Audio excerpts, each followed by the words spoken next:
নমস্কাৰ, আপোনালোকক স্বাগতম জনাইছোঁ। আপোনালোকৰ নিশ্চয় ভাল নহয় জানো? আমাৰো ভাল। সেয়েহে আপোনালোকলৈ এটা ভগৱান তত্ত্ব গধুৰ বাক্যৰে আপোনালোকৰ এই ভিডিঅ'টো আৰম্ভ কৰিছোঁ। অনিৰুদ্ধদেৱ। অনিৰুদ্ধদেৱ মানে আপোনালোকে নিশ্চয় চিনি পায়। অনিৰুদ্ধ কোন? মই আগৰ ভিডিঅ'ত কৈছোঁ। এইজন অনিৰুদ্ধ কৃষ্ণৰ নাতিনীয়েক নহয়, কৃষ্ণৰ নাতিনীয়েক অনিৰুদ্ধ এজন আছে। এইজন হ'ল শংকৰদেৱৰ পিছত মাধৱদেৱ, মাধৱদেৱৰ পিছত গোপালদেৱৰ শিষ্য অনিৰুদ্ধদেৱ নৱ বৈষ্ণৱ ধৰ্ম মায়ামাৰ সমাজৰ প্ৰৱৰ্তক। তেখেতৰ জন্ম হৈছিল 1553 খ্ৰীষ্টাব্দত বহাগ মাহৰ 15 তাৰিখে শুক্লা নৱমী তিথি বৃহস্পতিবাৰে। সেই তাতে তেখেতৰ জন্ম উৎসৱৰ সংগতি ৰাখি আমাৰ মায়ামাৰ বৈষ্ণৱ সমাজে এই বহাগ মাহটোত জন্ম উৎসৱ পালন কৰে। তেওঁলোকে সবিশেষ চন তাৰিখটো বহুতে ভুল কৰে, মই দেখিছোঁ। এতিয়া কিছুমানে ডাঙৰ ডাঙৰ মিটিঙত, মায়ামাৰ সমাজৰ মিটিঙত লিখিছে, গোহাৰিত লিখিছে 473তম বাৰ্ষিক। 473তম কেনেকৈ হ'ল?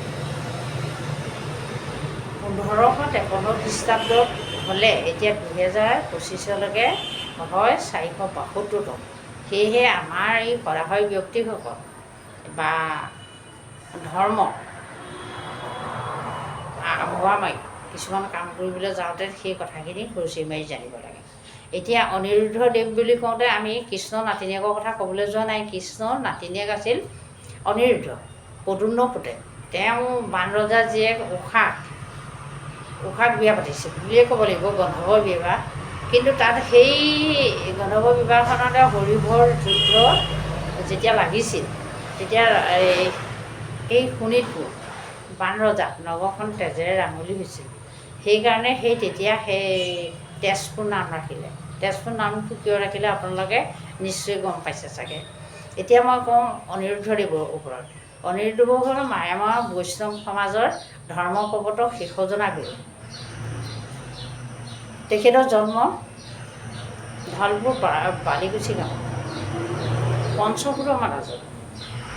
তাৰপিছত নাৰায়ণপুৰ, ধলপুৰ, মধুপুৰ, কলমপুৰ, এই পঞ্চপুৰৰ মাজত তেখেত জন্ম হৈছিল। সেয়েহে পঞ্চপুৰ বুলি কোৱা। তেখেতে 45 বছৰ বয়সত কালজাৰ সত্ৰ শতাধিকাৰ ওচৰত শৰণ লৈছিল। তেখেতৰ সন্তান বা ল'ৰা 5জন। এজনৰ নাম কৃষ্ণনন্দন, হৃদয়ানন্দন, জগদানন্দন, ভৱানন্দন আৰু হ'ল সদানন্দ। আৰু এজনী ছোৱালী কন্যা আছিল অনিৰুদ্ধদেৱৰ, তেওঁৰ নাম হ'ল মহামায়া। তেওঁৰ পত্নীৰ নাম আছিল অনুসূয়া, বৰ ৰূপৱতী গুণৱতী আছিল। এই মহামায়াক আকৌ নীলকণ্ঠ নামৰ এজন কায়স্থ পন্থলৈ বিয়া দিয়া হ'ল। আমি এতিয়া থুলমূলকৈ অনিৰুদ্ধদেৱৰ ওপৰত কিয় কৈছোঁ?